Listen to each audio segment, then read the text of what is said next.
আমি এখন দাঁড়িয়ে আছি হিরো এক্সট্রিম 4V160R এর সামনে।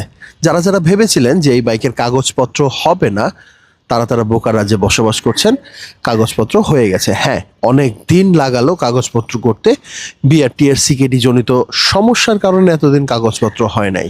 আরেকটা সুসংবাদ হচ্ছে আমার কাছে এই বাইকটা কিছুদিন থাকবে, এবং এই বাইকের ব্রেকিং পিরিয়ড কীভাবে মেনটেন করতে হবে, এই বাইক দিয়ে কতটুক চলাচল করা যায়, এই বাইকের দম কতটুক টপ স্পিড তোলা যায়, ইনিশিয়াল স্পিড কতটুক, এবং এই বাইকের মাইলেজ টেস্টটাও কিন্তু আমি করার চেষ্টা করব। সো হিরো এক্সট্রিম 4V নিয়ে যাদের একটা মনের ভিতরে সুপ্ত বাসনা আছে, তারা একটুখানি কমেন্টস করবেন আমাকে কি করলে আপনার হিরো এক্সট্রিম 4V নেওয়া যায় বা আপনি নিতে পারবেন আমার ভিডিও দেখে, সেগুলোই করার চেষ্টা করবো ইনশাআল্লাহ। আল্লাহ হাফেজ, সবাই ভালো থাকবেন।